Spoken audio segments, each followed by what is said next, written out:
Today, we will once again take a look at interesting footage that captures a moment: how Ukrainian FPV drones secretly blow up Russian troops arriving at foxholes. A new video appears that shows Ukrainian FPV drone operators targeting a large concentration of Russian troops who just arrived after locating a warehouse hiding Russian troops near Avdiivka. Ukrainian attack drones silently infiltrated the hangar, and visible crowded with valuable assets from Putin's war arsenal. Drones set about blow up troops and destroying the valuable weaponry them.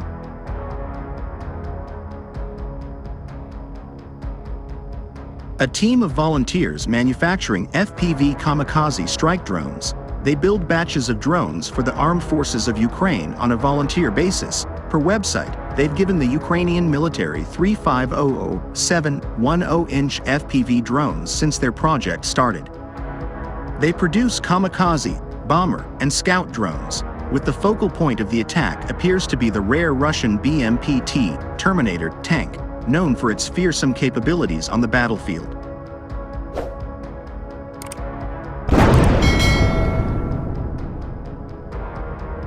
The 53-ton, 23-foot-long armored vehicle has an array of weapons, including twin 30mm guns, 4 high-speed Avdiivka anti-tank missiles with a nearly 4-mile range, 2 AG-17D grenade launchers, and a coaxial 7.62mm PKM machine gun. The Russian army is believed to have only 10 of the vehicles at the start of Russia's full-scale invasion of Ukraine on February 24, 2022, while the Ukrainian drones maneuvered through the hangar before destroying the prized Terminator tank and other assets.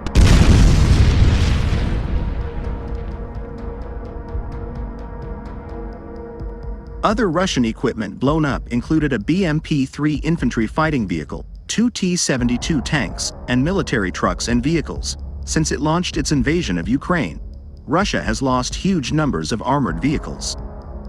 Armor destroyed includes 2,600 main battle tanks and 4,900 other armored vehicles, said the UK Defence Ministry in January. Currently in frontline combat, Russian forces are pushing west of Avdiivka, according to Russian sources, as Ukraine hopes to block further advances after Moscow captured the key eastern strategic city.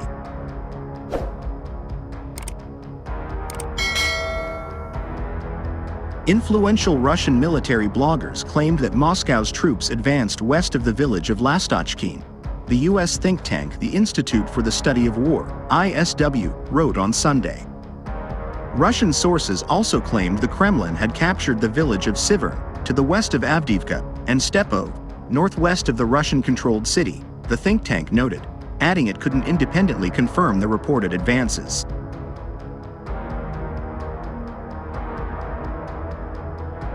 Ukraine pulled its troops from the destroyed Donetsk city of Avdiivka, northwest of the regional capital, Donetsk City, after more than 4 months of bitter fighting earlier in February.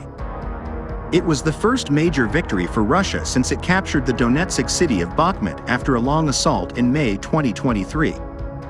Kyiv said following Ukraine's withdrawal from Avdiivka that it had established new defensive lines around Lastochkine and the nearby villages of Novobakhmutivka and Pervomaisky, with its forces successfully repelling attempts by the Russian invaders to develop an offensive.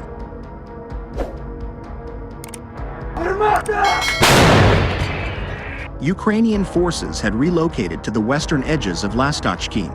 Dnipro Lihovy, a spokesperson for Kyiv's forces covering the area, said on Sunday in remarks reported by Ukrainian media. Russia's defense ministry said on Sunday that its forces had taken up more advantageous lines and positions, without giving further details. Moscow said in its daily update that it had repelled 7 Ukrainian attacks around Lastochkine, Novobakhmutivka, and 2 other villages along the Donetsk front line.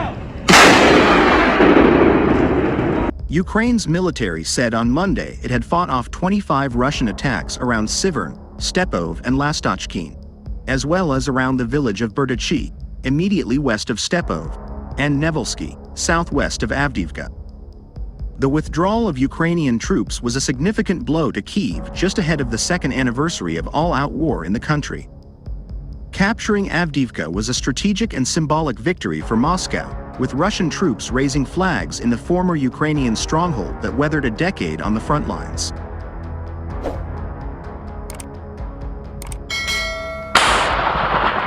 Kyiv said it had pulled its troops to save the lives of its fighters, and we are preserving our people, our warriors, because this is what defense is all about, Ukrainian President Volodymyr Zelensky said in an address at the Munich Security Conference in Germany shortly after the military's announcement. The city had become a meat grinder, a term used to describe battlegrounds that rack up high casualty counts and absorb significant resources such as armored vehicles.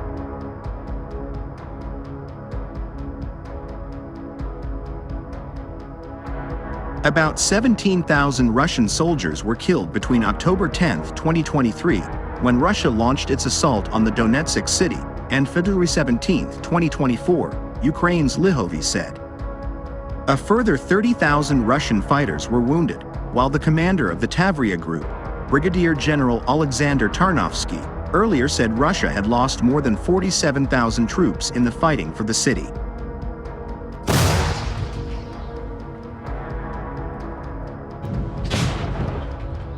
Volodymyr Zelensky promised victory against Russia as Ukraine marked the second anniversary of the full-scale invasion on Saturday.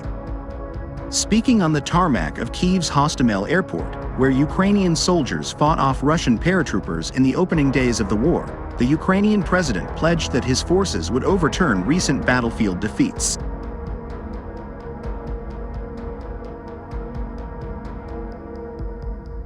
Zelensky also said we will win, at a ceremony attended by 4 Western leaders, including Ursula von der Leyen, the European Commission President, and Justin Trudeau, the Canadian Prime Minister. 2 years ago we met hostile fire here, with the wreckages of Ukrainian aircraft still visible behind him, and 2 years later we are welcoming our friends. Mr. Zelensky and his allies addressed a group of Ukrainian soldiers, telling them that they had defended freedom by repelling Russian forces.